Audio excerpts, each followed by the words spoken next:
All right, welcome to a little day in the life of an artist, art teacher, and mother. I am an early bird. I wake up at 4 a.m., between 4 a.m. and 4:30 every day, so I'm able to get in my spiritual practices that you'll see here and my full morning routine. This is extremely important for me, especially being a mom of a young daughter. This kind of sets my foundation for the full day. I work with kids all day as well, and they deserve the best version of me as possible. So I try to fill my cup in the morning as much as possible, just so that I have that really solid foundation to move throughout my day. As you'll see, it's fairly busy, even just until 4 p.m. So here I'm just putting in some lion's mane, cacao, and plant based protein. I mix this all up with some coconut milk or soy milk, whatever I have in the fridge. I think I just used the rest of that lion's mane in that video. And then I just toss it in the bullet, mix it up, and I actually just throw it right into my coffee so I can have it all at once. Since it's nice and early, this usually makes about 2 cups of coffee. Well, it's 1 cup of coffee, but 2 full cups when I mix it in with the protein.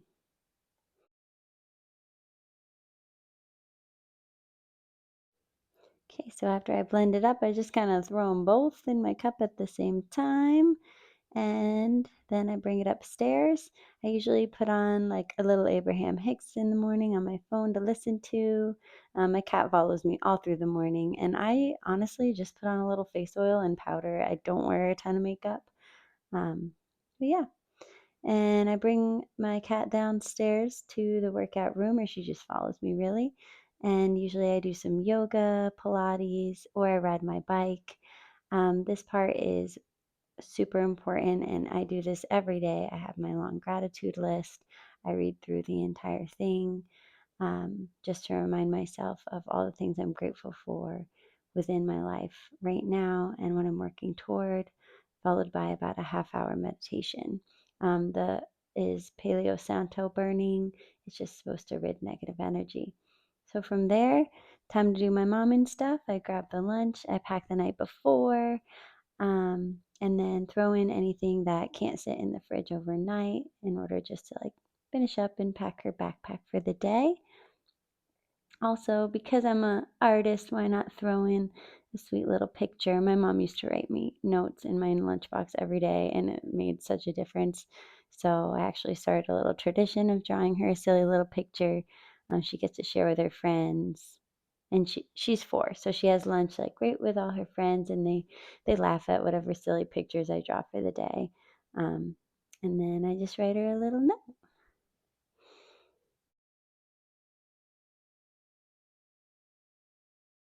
Okay, so once we pack up the backpacks in the car, I get Livy up to have some milk, watch a show. Daddy gives us kisses before he goes. We get as many snuggles as we can. She does a little chore in the morning, and then I bring her off to school. In the morning, I take like this different road right beside my school. It's a little bit longer, but I just like to see the cows in the pasture in the morning. I think they're so sweet. So by the time I get to school, it's about 8 a.m. I don't actually have to be there till about 8:30, and the kids don't get in my room till 8:57.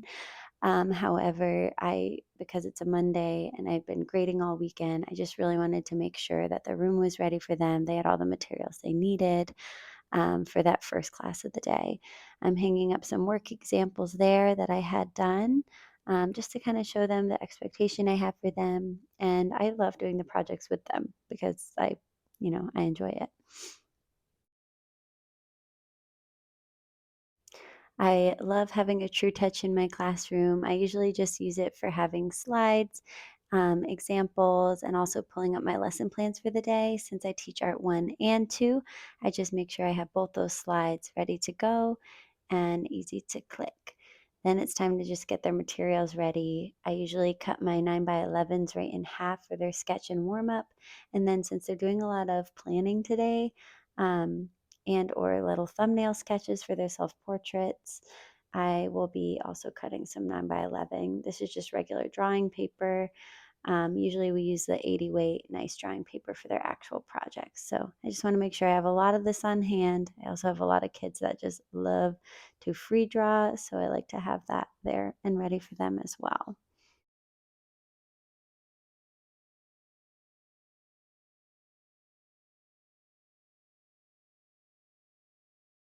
So every morning for about 10 minutes, the kids do a warm up sketch.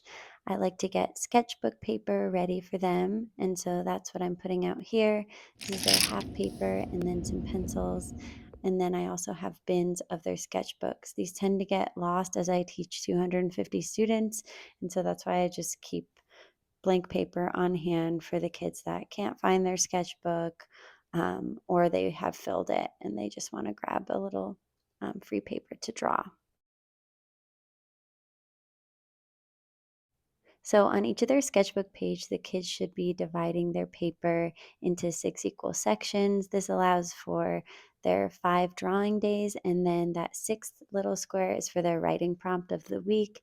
If they do each of their sketches and their writing prompt, which is just 2 sentences based on the unit that we're studying, then they get a 100 for the week. As a classwork grade. So each day they should be doing a little thumbnail sketch of whatever the little creative brain break is right when they come in the room. And then I check them every Friday. The grade based system's right below too to remind them what I expect of them. And then I always just draw a little example so they can be reminded each Friday of each of the warm ups that we did do. That colorful paper up in the right hand corner is a mood meter. I do use that in my classroom just to check in with my kids and see how they're feeling. And some of the sketches do relate, usually one a week, to the mood meter, for them to just tell me where they're at.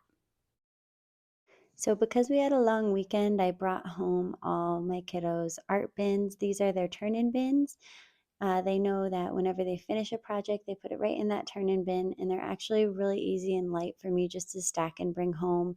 I just like to be present when I grade their artwork, and I really don't have a lot of time in the classroom without students in my room to do my grading, which is why I choose to bring it home. I honestly don't mind doing it that way. It just allows them to get the grade that they deserve. While I'm grading at home, I usually put aside some student artwork that I feel is really exemplary and that I want to put into the art show or discuss with a kid about, maybe hanging up throughout the school or with our different events. So I have some drawers already set up in my room for our state competition called Junior Vase, and then also my art show drawer. So I take those kiddos' art, put it in the art show drawer to keep for easy matting, and then I'm headed to the copier to make some references. This day, I actually found this note in my mailbox. It was so sweet. I think one of the admins had wrote it, about that they love the relationships that I build with the kids. Even when kids are in my office getting in trouble, he writes, they still are asking to go to your room. And I know the particular student he was working with the past week. So this was really nice just to come and find in my mailbox on a Monday morning, just to remind me of the purpose that I have here, and the difference that I'm making. So I'm happy that they do that. I usually do get a lot of notes, throughout the year, and I think they do a really great job at making us feel loved in the building.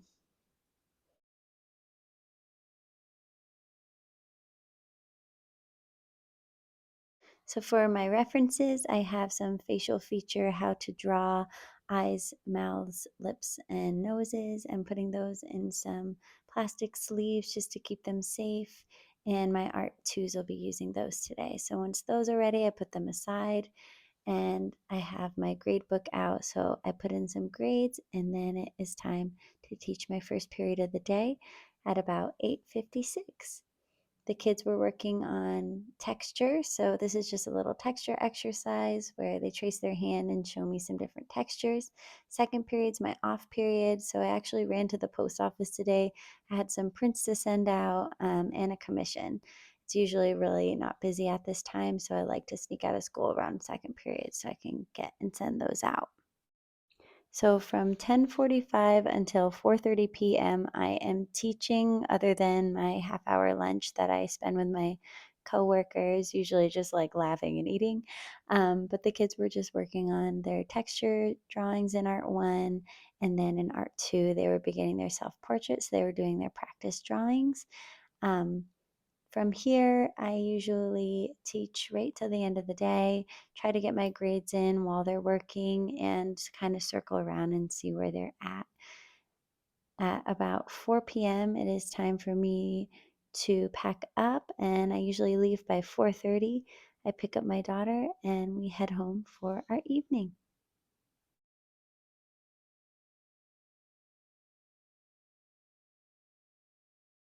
So for the evening, we are device free just to be present and connect with each other after a really long day. So this is a bit of a blackout, but we are just doing dinner. We usually go for a little family evening walk. Then we do tub, we get into bed, we read a book, and then it is time to get to sleep. We all fall asleep at the same time because, well, it's been a long weekday. So thank you so much for watching. I hope this inspires you, and please subscribe. Let me know in the comments if you have questions on anything that you've seen.